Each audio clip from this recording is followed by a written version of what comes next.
नमस्कार दोस्तों।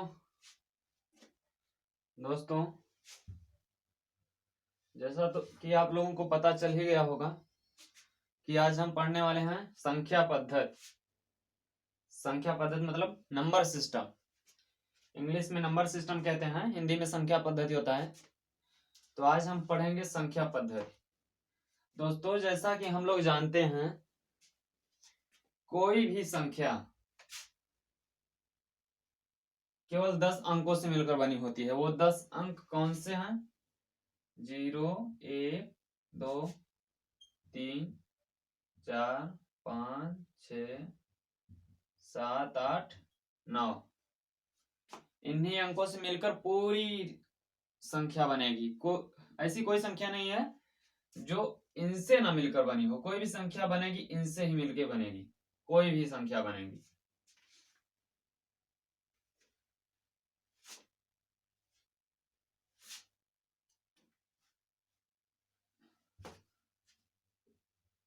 हम देख लेते हैं संख्याओं को काउंट कैसे करते हैं।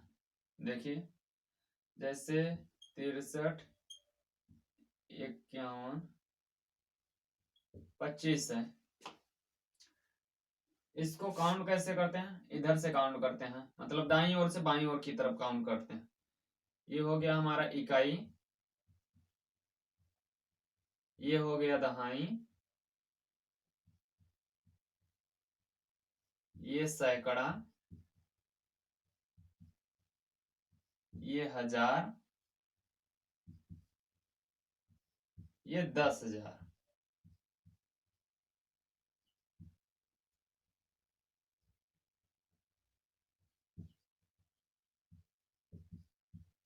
ये 10,000 ऐसे करते हैं, मतलब दाईं ओर से बाईं ओर हम संख्याओं को काउंट करते हैं। इसमें इसके आगे और होगा तो ये 10,000 है, फिर इकाई दहाई सैकड़ा हजार 10,000, फिर लाख आएगा, फिर 10 लाख, करोड़, 10 करोड़, अरब, 10 अरब, ऐसे चलता जाएगा। मतलब दाईं ओर से बाईं ओर ये काउंट होगा। हम इतना तो समझ गए। आगे हम चलते हैं। आगे हम क्या देखते हैं कि जाति मान और स्थानीय मान क्या होते हैं। पहले हम ये समझ लेते हैं। जातीय मान, स्थानीय मान, पहला, दूसरा। पहला जातीय मान,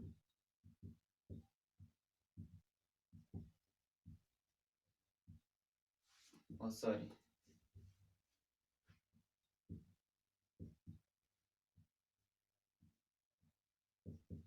स्थानीय मान। हम पहले समझ लेते हैं जातीय मान। जातीय मान है क्या? जातीय मान किसी संख्या का वही मान होता है। जातीय मान किसी संख्या का, जातीय मान किसी संख्या की वही संख्या मान, वही संख्या होती है। जैसे हम बोलते, उदाहरण ले लेते हैं, यहाँ पे बाकायदे समझ में आएगा, आप टेंशन ना लीजिए। जैसे 1525 है। 2 का जातीय मान क्या होगा? 2 होगा। 5 का जातीय मान 5 होगा। 1 का जातीय मान 1 होगा। यही है जातीय मान। इसी को कितनी भी संख्याएं रहें, कितनी लंबी रहें, किसी संख्या का जातीय मान वही संख्या होती है।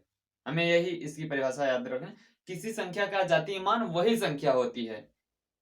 जातीय मान हो गया। हम टाइम वेस्ट नहीं करेंगे आपका, जो जितना हो सकेगा मैं उतना समझाऊंगा आप लोगों को। अब समझ लेते हैं स्थानीय मान क्या है।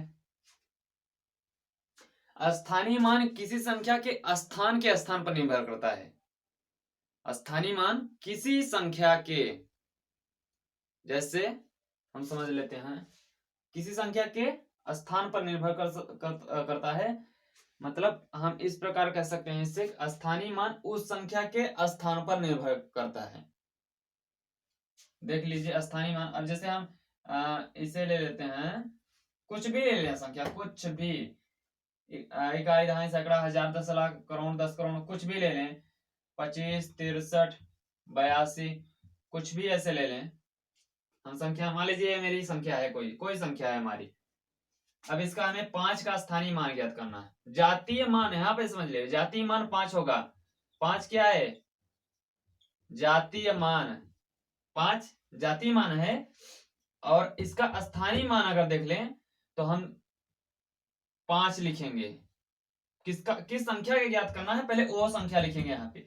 अब काउंट कर लेते हैं कि वो संख्या कितने स्थान, मतलब किस स्थान पर है। इकाई, दहाई, सैकड़ा, हजार, 10,000 के स्थान पे है। तो इसको एक मानेंगे। 10,000, 10,000 लिखेंगे। 10,000 कैसे आप लोग लिखते हो? ऐसे ही ना लिखते हो, ऐसे ऐसे ऐसे करके, इकाई, दहाई, सैकड़ा, हजार, 10,000। तो ऐसे ही जितने स्थान पर होगी उतने का गुणा हो जाएगा। अब इकाई, दहाई, सैकड़ा, हजार, 10,000 का 10 इकाई, दहाई, सैकड़ा, हजार, 10,000 मतलब 5 10,000वें स्थान पे है, कह सकते हैं। सैकड़े के स्थान पर 3 है, दहाई के अंक पे 5 है, इकाई के अंक पे 2, दहाई के अंक पे 8 है, इकाई के अंक पे 2 है। तो हम ये 5 का देख रहे हैं स्थानीय मान। तो 5 का स्थानीय मान 10,000वें के स्थान पे 10,000 का गुणा हो जाएगा इसमें। तो ये हो जाएगा पूरा 5,000। 5,000 नहीं, 50,000, सॉरी 50,000 हो जाएगा। ये इसका स्थानीय मान हो गया। स्थानीय मान उस संख्या के स्थान पर निर्भर करता है। ये हमारा स्थानीय मान हो गया। जाति मान, अब इसका देख लेते हैं। जाति मान, जाति मान 2 हो जाएगा। 2 क्या हो जाएगा? जातीय मान, जातीय मान। और इसका स्थानीय मान अगर हम देख लें तो 2 गुणित ये कितने पे है? 10,000, ये लाख पे हो जाएगा, लाख। अब 1 लाख का हम गुणा कर देंगे। इकाई, दहाई, सैकड़ा, हजार,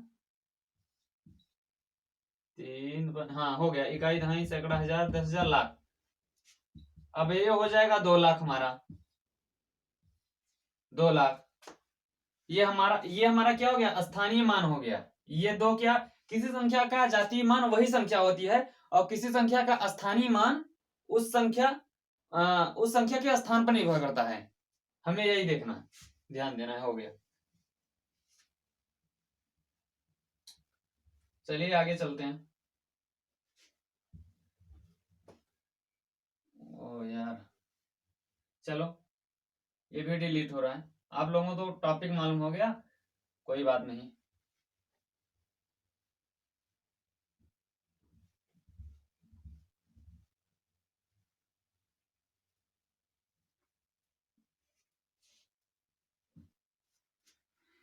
चलिए आगे हम लोग देखते हैं विभाज्यता के नियम।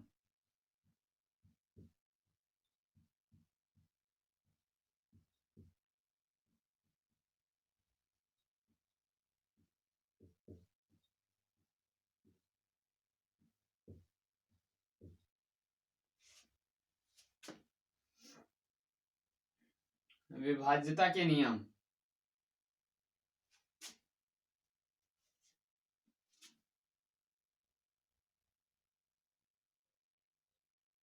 हम क्या पढ़ेंगे? 2 से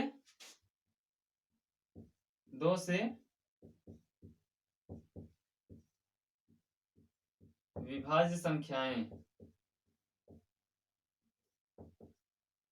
2 से विभाज्य संख्याएं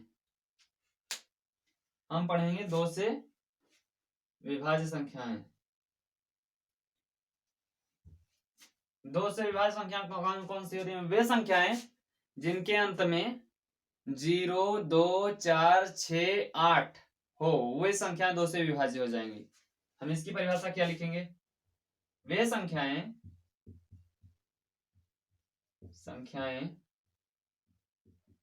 जिनके अंत में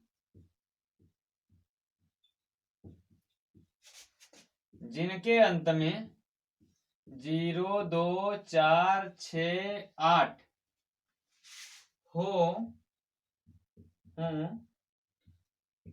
वे संख्याएं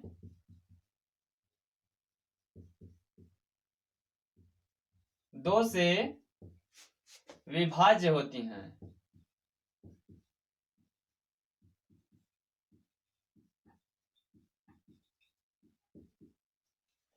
वे संख्याएं 2 से विभाज्य होती हैं। उदाहरण भी समझ लेते हैं।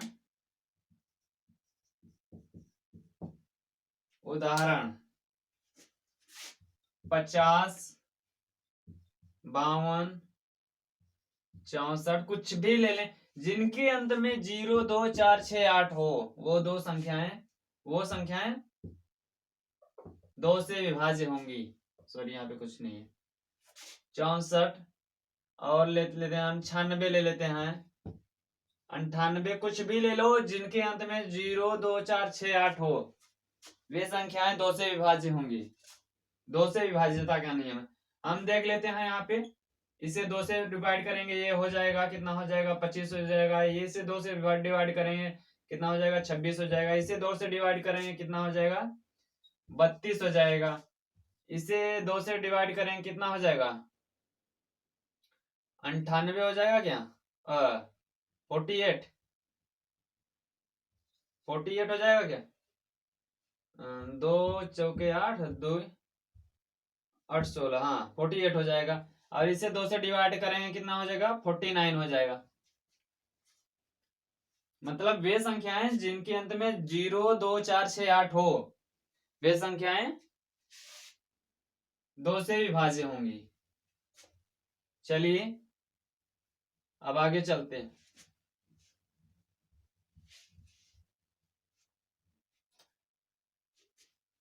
अब यहाँ पे हम देख लेते हैं 2 से नहीं 3 से विभाज्य संख्याएं।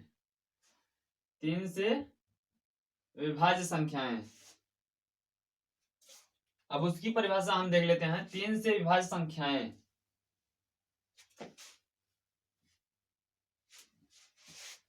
वे संख्याएं जिनके अंकों का योग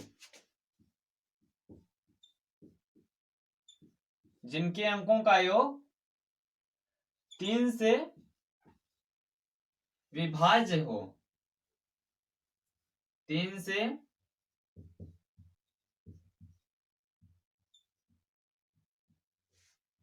विभाज्य हो, वे संख्याएं 3 से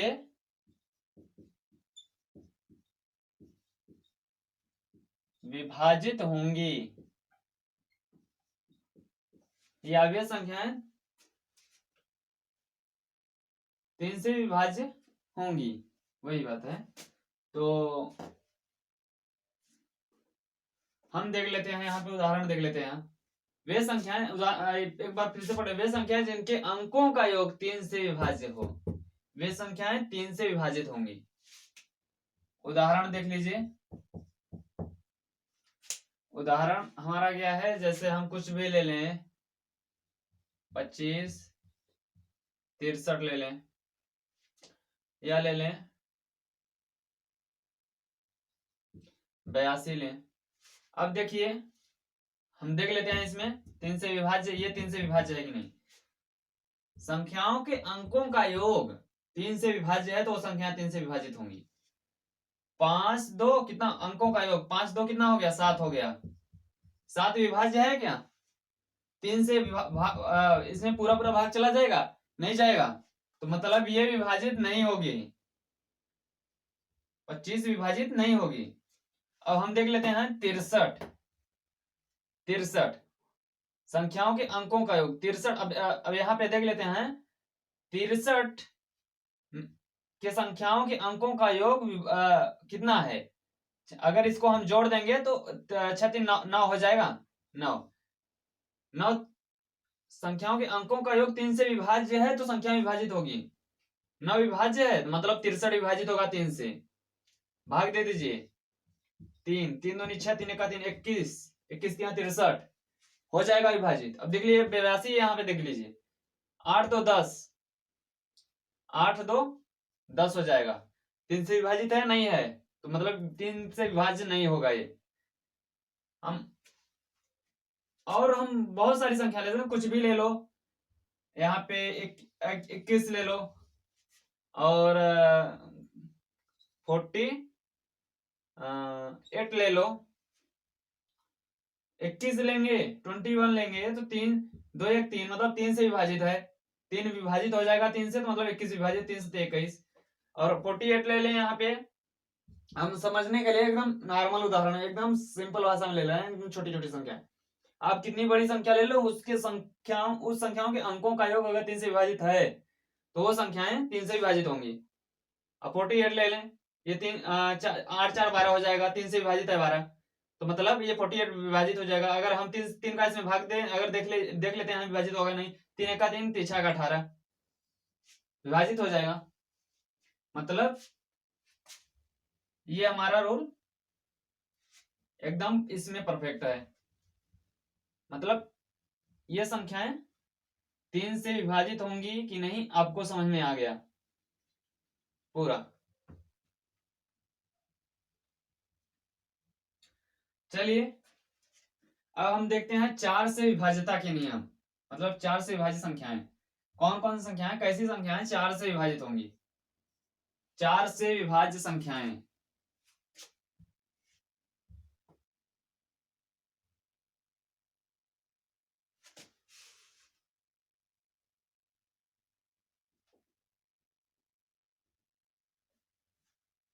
देख लेते हैं उसकी डेफिनेशन क्या रहेगी। 4 से विभाजित संख्या वे संख्याएं जिनके दहाई और इकाई से बनी संख्याएं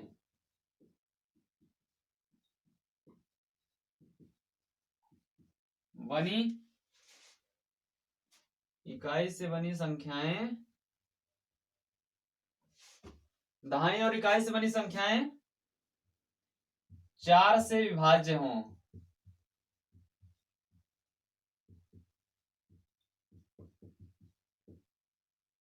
वे संख्याएं 4 से विभाजित होंगी, संख्याएं 4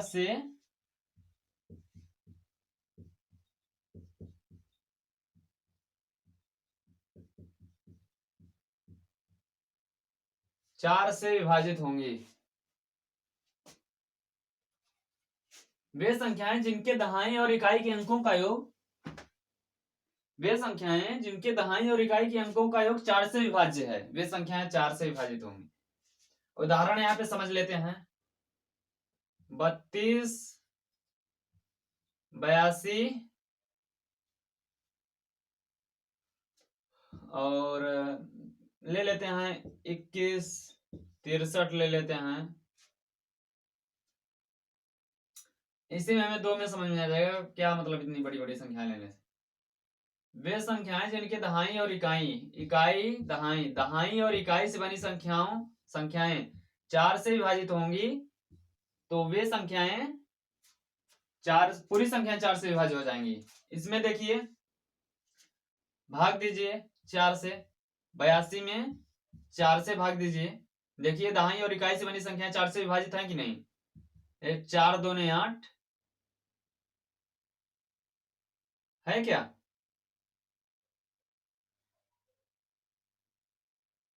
4 2 8 नहीं है, पूरी विभाजित नहीं होंगी।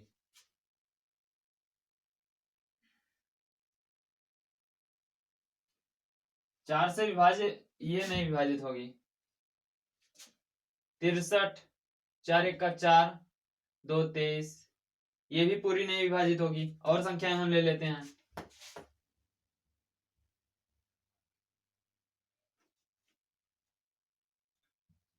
56 36 और ले लेते हैं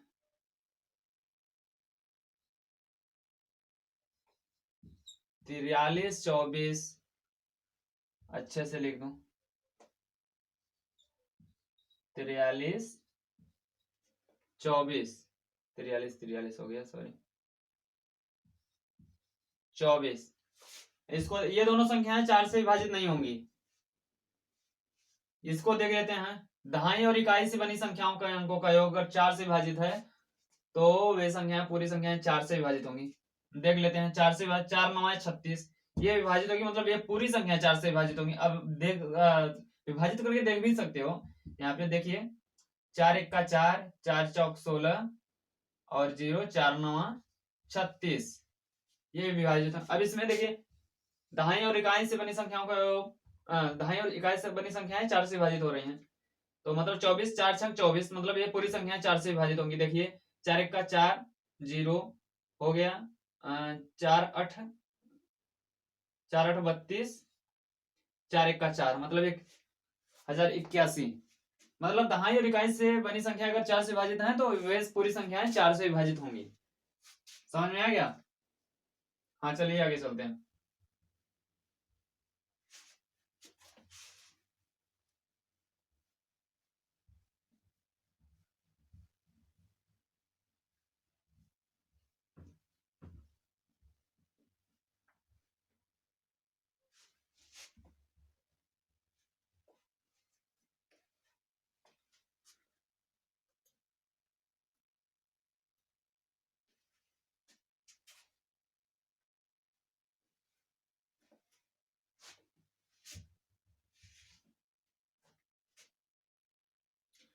पांच से विभाजित संख्याएं, 5 से विभाजित संख्याएं वे संख्याएं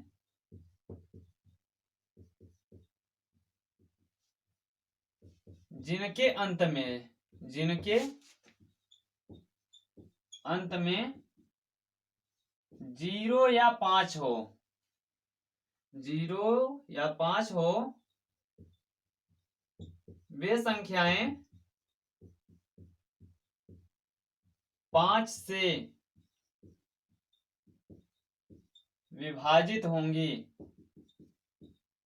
5 से वे संख्याएं जिनके अंत में 0 या 5 हो, वे संख्या 5 से कुछ भी ले लीजिए, 50 82 50 82, यहाँ पे 0 या 5 40 हो गया, और संख्याएं कुछ भी ले सकते हो, क्या 81 25 ले सकते हो। ये सभी संख्याएं 5 से विभाजित होंगी क्योंकि 0 इनके अंदर में 0 है या फिर 5 है, ये संख्याएं 5 से विभाजित होंगी। चलिए आज की वीडियो में इतना ही, 5 तक विभाज्य संख्याएं। अगली वीडियो में मिलेगा हमारी 6 से विभाज्य संख्या, मतलब 6 से 10 तक आपको कराएंगे, उसके बाद और सवाल चलेंगे।